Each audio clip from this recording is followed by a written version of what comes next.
that I want to share about planning include that planning shows you what to ignore on a daily basis. This is very important.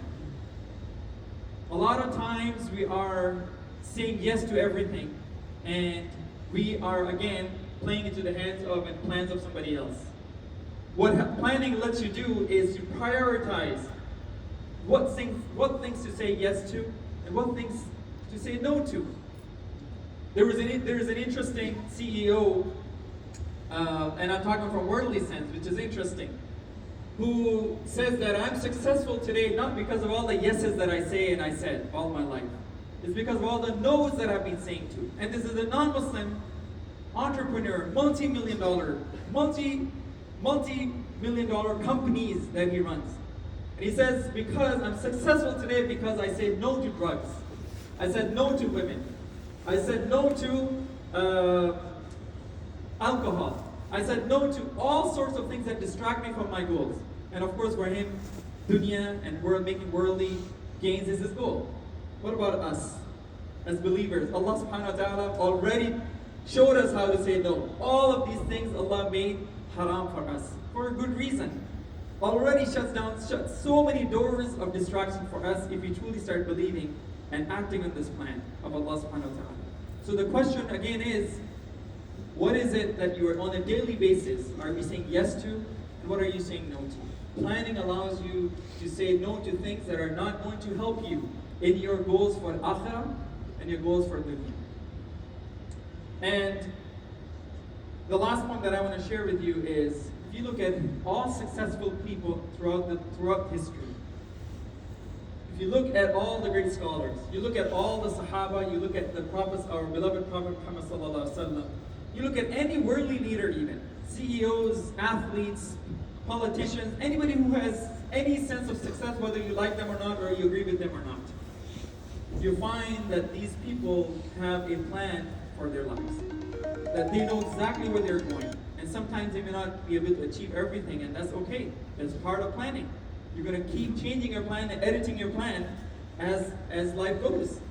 But you'll never give up. You'll never give hope. And more importantly, you are not going to play into the plans of other people. Because you will have your priorities straight, which come from Allah subhanahu wa ta'ala, which come from the Prophet sallallahu alaihi wasallam. And that is the beauty of our planning. Brothers and sisters, if you look at the planning of the Prophet sallallahu alaihi wasallam, what we find is that our beloved Muhammad sallallahu alaihi wasallam, Prophet Muhammad sallallahu alaihi wasallam, himself was an incredible planner. Without having a PA, personal assistant, without having Google Calendar, without having all the tools that you and I have today, which gives us no excuse not to plan our lives.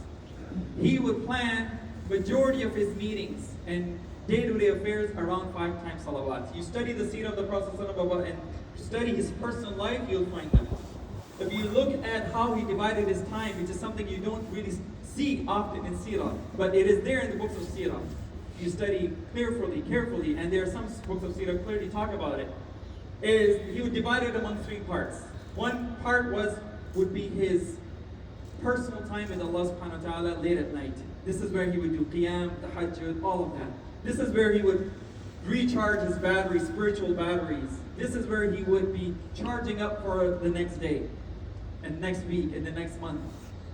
And then the second part was his family time, which would be typically later in the afternoon, after Asr, Maghrib. This is his family time that he would never compromise. And then the third was the time that was for his personal needs and community needs. But it is said that majority of it he would give to the ummah, to the community. This is where delegations would come to him, people for family council would come to him, financial help would come to him. He would be solving ummah's problems, people's problems all the time in this time. He was very careful about his time. There's so much that can be said about this.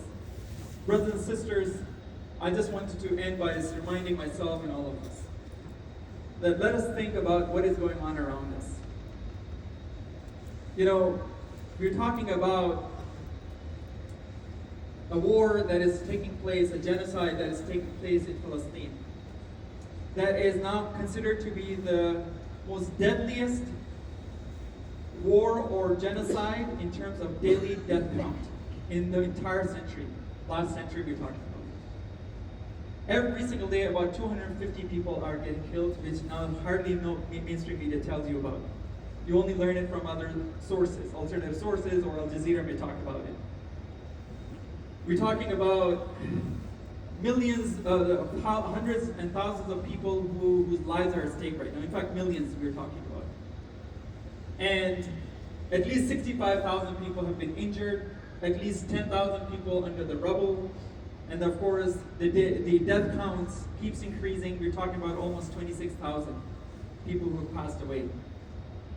You know, they don't have the luxury of the plans that you and I have. They don't have the luxury of coming out with daily routines. In fact, you know what their daily routine is nowadays? The morning routine I just read and actually came to know from some people in Gaza. Their daily routine, they say that every morning we wake up and we go to the rubble and we look for dolls, we look for bones, and we look for books. Because these are the only things that survive, if at all. If you look at what's happening in Sudan right now, the world and Ummah has forgotten. In fact, it is the genocide that is taking place right now in Sudan is considered to be the worst one in terms of mass displacement of 7 million people. Nobody's talking about this. 7 million people. Who's funding this? Think about it yourself, and you'll be surprised when you do your own study. That includes Muslim countries. Who's funding this? You look at Uyghur Muslims, Muslims in India, Kashmir, and the list goes on, Yemen, Afghanistan. This year alone, there are going to be elections happening in 64 countries. And you know what that means for the Muslim Ummah and Muslim minorities. You and I have a responsibility to seriously think about what is our life like, going to be like. If people of Gaza and their resilience has not waken us up yet, then really there's something wrong with our souls. There's something wrong with our lives. Something wrong with our priorities. May Allah subhanahu wa ta'ala give me and all of us tawfiq to bring Islam in our own lives. May Allah subhanahu wa ta'ala allow us to be people of planning and thinking. May Allah subhanahu